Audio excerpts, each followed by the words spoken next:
இந்திரபுர மன்னனான இந்துசேனன் நோய்வாய்ப்பட்டு பல மாதங்கள் படுத்த படுக்கையாக கிடந்தான். பல பிரபல வைத்தியர்கள் வந்து அவனுக்கு மருந்துகள் கொடுத்தோ அவனுடைய நோய் போகவே இல்லை. ஒரு நாள் கனவுல அவனுக்கு முன்னாடி ஒரு மகான் தோன்றினார்.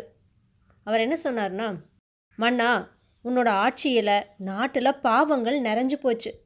அதனால தான் உனக்கு இப்படி ஒரு கடுமையான நோய் வந்திருக்கு. இந்த நோய் போகணும்னா எப்போதுமே கடவுளை கண்டு கொண்டிருக்கிற ஒரு பக்தன் உனக்கு 3 துளசி இலைகளை கொடுக்க, அதை நீ அவன்கிட்டேருந்து வாங்கி வாயில் போட்டு மென்றா மறு வினாடியே உன்னுடைய நோய் மறைஞ்சிடும் அப்படின்னு சொன்னார். அவர் இன்னும் என்ன சொன்னார்னா, ஒரு விஷயம் மட்டும் நினைவில் இருக்கட்டும், அந்த பக்தன் தொடர்ந்து 13 ஆண்டுகளாச்சும் கடவுளை கண்டுகொண்டே இருந்தவனாக இருக்கணும் அப்படின்னு சொல்லிட்டு மறைஞ்சார். அடுத்த நாள் காலையில் மன்னன் தன்னுடைய மந்திரிகளை அழைச்சி தான் கண்ட கனவை பற்றி சொல்லி அத்தகைய பக்தனை தேடி கண்டுபிடிக்குமாறு கட்டளையிட்டான். மந்திரிகளும் எப்படியாச்சும் மன்னனுடைய நோய் குணமடைஞ்சா போதும் அப்படின்னு நினச்சி அத்தகைய பக்தன் எங்கே இருக்கா அப்படின்னு தேட தொடங்கினாங்க. ரங்கபுரம்ங்கிற ஊரில் புகழ்பெற்ற ராமர் கோயில் ஒன்று இருந்துச்சு. அந்த கோயிலோட அர்ச்சகர் பேர் ரங்கப்பட்டர். அவர் நல்லா படித்தவர், ஆசாரசீலர். ஒரு தடவை அவர் யாரோ ஒரு பண்டிதரோடு வாத விவாதம் செஞ்சார். அந்த பண்டிதர் சொன்னதையெல்லாம் மறுத்து பேசிய ரங்கப்பட்டர், நீர் யாரென்று கூட விசாரியாமல் உம்முடன் நான் வாதம் புரிந்ததே தவறு. உம்மை என் அருகே வரக்கூட விட்டிருக்கக்கூடாது. நீர் என்ன குலமோ, உம் கோத்திரம் என்னவோ, இதையெல்லாம் அறிந்து கொள்ளாமல் உம்மோடு பேசியதே தப்பு அப்படின்னு பொறுமை இழந்து கத்துனார். ஆனால் அந்த பண்டிதரோ, எல்லாவற்றையும் நன்கு கற்ற பண்டிதருக்கு குலமோ கோத்திரமோ எதுவும் கிடையாது அப்படின்னு சொல்லி ரங்கப்பட்டருடைய முதுகில் தட்டி, நானும் வேதங்களையும் சாஸ்திரங்களையும் நன்கு கற்றவனே, ஆனால் தாழ்குளத்தில் பிறந்தவன்.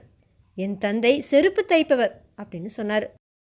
அதை கேட்ட ரங்கப்பட்டர் தம்முடைய 2 காதுகளையும் பொத்தி கொண்டு, ராமா ராமா, அபசாரம், நீ என்னை தொட்டதால் தீட்டுப்பட்டு விட்டது, இதற்கு பரிகாரம் செய்து கொள்ள வேண்டும் அப்படின்னு சொல்லி உடனே போய் குளிச்சுட்டு வந்தார்.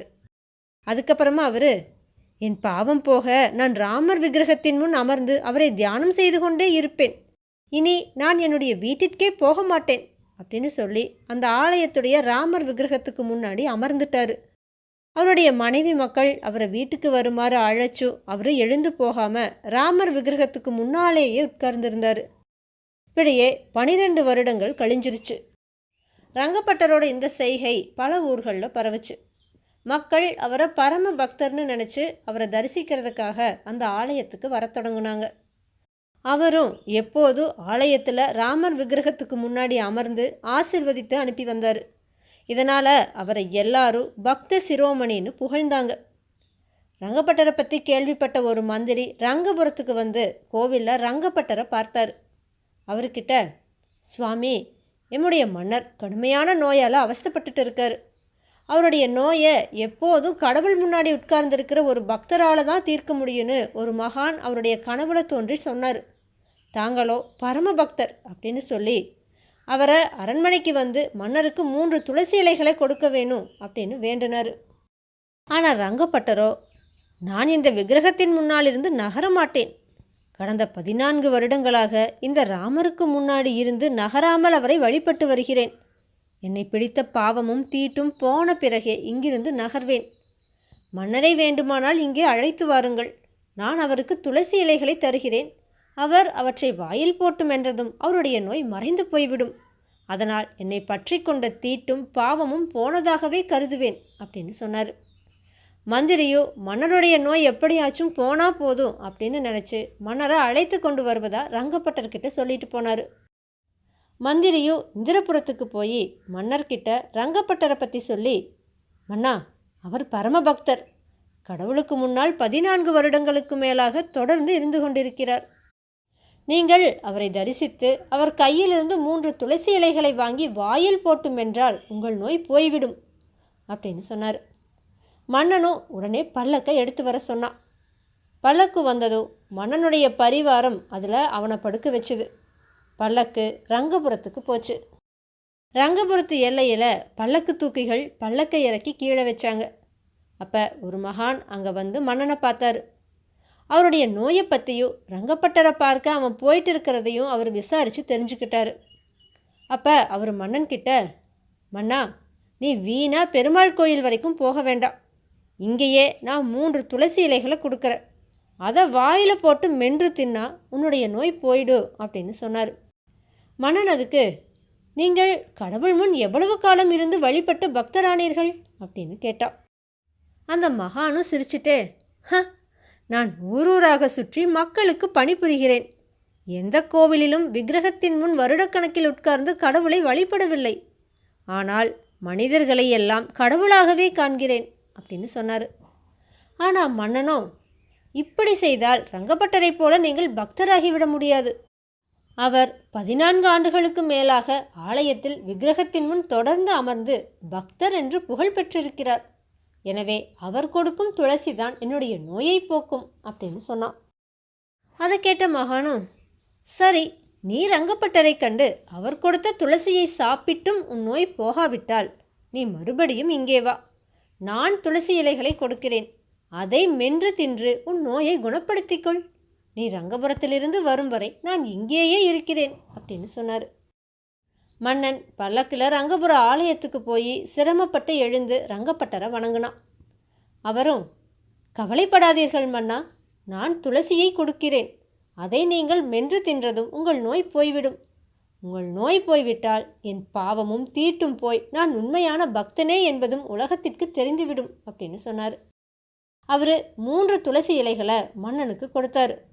மன்னனும் அதை வாயில் போட்டு மென்னான். ஆனால் அவனுடைய நோய் மறையலை.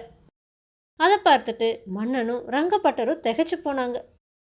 மன்னன் பட்டர்கிட்ட தான் அந்த ஊர் எல்லையில் ஒரு மகானை பார்த்ததையோ, அவர் தான் 3 துளசி இலைகளை கொடுத்தா அவற்றை வாயில் போட்டு மென்றதும் நோய் மறைஞ்சிடுன்னு சொன்னதையும் சொன்னான். அதுக்கப்புறமா 2 பேரும் ஊர் எல்லையில் காத்திருந்த மகானை பார்த்தாங்க. அவர் மன்னன் கிட்ட 3 துளசி இலைகளை கொடுத்ததும் அவன் அதை வாயில் போட்டு மென்று தின்னான். மறு வினாடியே அவனுடைய நோய் மறைஞ்சுது. அவனும் எழுந்து உட்கார்ந்தான்.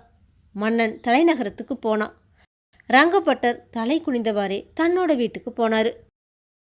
வேதாளம் இந்த கதையை விக்ரமாதித்தன் கிட்ட சொல்லி, மன்னனே, பல வருடங்கள் முனைப்போடு அமர்ந்து பரம பக்தர் என பெயர் பெற்ற ரங்கப்பட்டர் கொடுத்த துளசியால் மன்னன் ஏன் குணமடையவில்லை?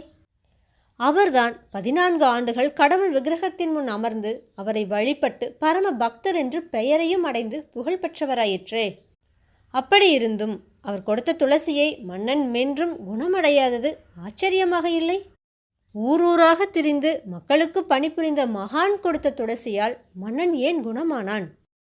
என்னுடைய இந்த கேள்விகளுக்கு சரியான பதில்கள் தெரிந்திருந்தும் நீ கூறாவிட்டால் உன்னுடைய தலை சுக்கு நூறாக வெடித்துவிடும்னு சொல்லுச்சு. இதை கேட்ட விக்ரமாதித்தன் வேதாளத்துக்கிட்ட, வேதாளமே, ஒருவர் கடவுள் விக்கிரகத்தின் முன் உட்கார்ந்து விட்டால் மட்டுமே பரம பக்தராகிவிட மாட்டார். ரங்கப்பட்டர் கடவுள் எங்கும் இருப்பவர் என நினைக்கவில்லை. கடவுள் என்றால் கோவிலுள் இருக்கும் விக்கிரகமே என எண்ணிவிட்டார். ஆனால் மன்னனை சந்தித்த மகானோ ஊரூராக சென்று மனிதர்களுக்கு பணிபுரிந்து அவர்களை கடவுளாக கருதியதால் அவர் எப்போதும் கடவுள் முன் இருந்தார். அவரால் மக்கள் பயன் பெற்றனர். மானிடனுக்கு செய்யும் பணி கடவுளாகிய மாதவனுக்கு செய்யும் பணி. இதனால் உண்மையான பக்தர் மன்னனை கண்ட மகான், ரங்கப்பட்டர் அல்ல. அதனால்தான் மகானின் துளசி மன்னனின் நோயை போக்கியது. ரங்கப்பட்டர் கொடுத்த துளசி நோயை போக்கவில்லை.